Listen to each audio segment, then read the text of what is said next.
कैसे करें ईश्वर की प्रार्थना ताकि पूरी हो सके आपकी कामना। प्रार्थना में वाकई बहुत शक्ति होती है। अगर आप इसके जरिए अपनी मनोकामना की पूर्ति चाहते हैं तो ज़रूरी है कि प्रार्थना को सही तरीके से करें। जानें इसके बारे में विस्तार से। इससे पहले कि हम शुरू करें तो मेरे चैनल को आप सब्सक्राइब ज़रूर कर दें। तो जानते हैं प्रार्थना के बारे में।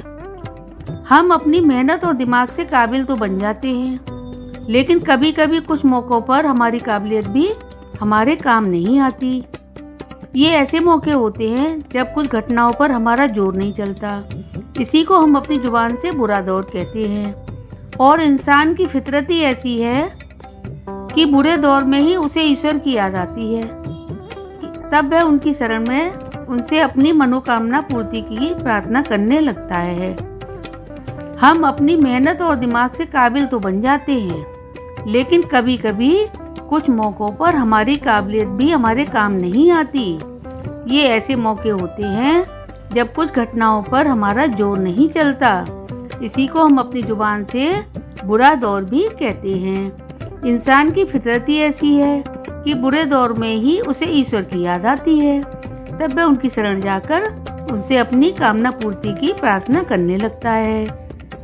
लेकिन एक बात आप जरूर मानेंगे कि ईश्वर सभी की प्रार्थना नहीं सुनता। अगर आप चाहते हैं कि आपकी पुकार भगवान तक पहुंचे तो आपको प्रार्थना करने के सही तरीके के बारे में पता होना चाहिए।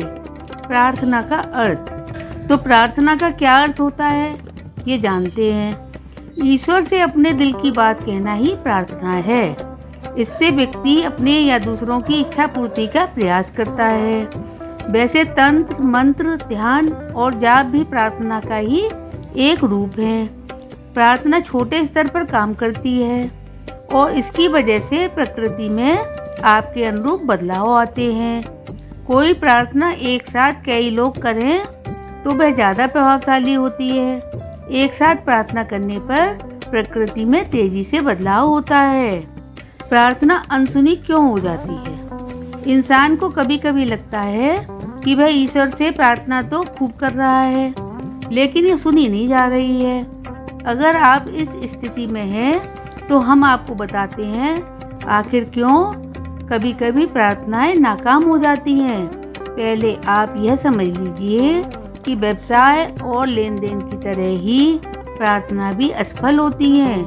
प्रार्थना के नाकाम होने की कुछ वजह होती हैं, जैसे आहार और व्यवहार पर नियंत्रण रखने से प्रार्थना नाकाम होती है।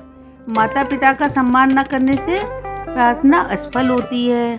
प्रार्थना से आपका ही नुकसान हो रहा हो तो भी प्रार्थना नाकाम हो जाती है। अलौकिक प्रार्थना भी असफल हो जाती है। प्रार्थना के नियम।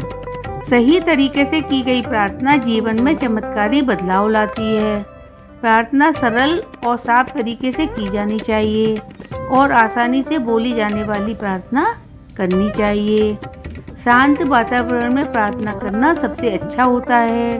खास तौर पर मध्य रात्रि में प्रार्थना जल्दी स्वीकार हो जाती है। प्रार्थना को रोज एक ही समय पर करना अच्छा होता है। वहीं दूसरों के नुकसान के उद्देश्य से या फिर अलौकिक प्रार्थना मत करें। दूसरे के लिए प्रार्थना करने से पहले उसके बारे में सोचें और फिर प्रार्थना शुरू करें। अगर आपने ये नियम अपनाए तो यकीन मानिए आपकी प्रार्थना चाहे धन की हो, संतान की हो या फिर नौकरी की हो, जरूर पूरी होगी। प्रार्थना करने का सही तरीका। आपकी प्रार्थना आपके इष्ट स्वीकार करें। इसके लिए कुछ नियमों के साथ प्रार्थना करनी चाहिए। जाने इनके नियम। तो हम शुरू करते हैं। सबसे पहले एकांत स्थान में बैठें। उसके बाद अपनी रीढ़ की हड्डी को बिल्कुल सीधा रखें। फिर सबसे पहले अपने इष्ट, गुरु या ईश्वर का ध्यान करें। उसके बाद जो प्रार्थना करनी है उसे करें। अपनी प्रार्थना को गोपनीय ही रखें। जब भी मौका मिले अपनी प्रार्थना दोहराते रहें। अगर आपने इन तरीकों से सच्चे मन से प्रार्थना की तो यकीनन आपकी मनोकामना ज़रूर पूरी होगी। तो दोस्तों, आपको मेरे विचार कैसे लगे? अगर पसंद आए हों तो मेरे चैनल को लाइक, सब्सक्राइब और शेयर करना ना भूलें। मैं आती रहूँगी और भी अच्छे विचार लेकर। बोलो जय श्री कृष्णा।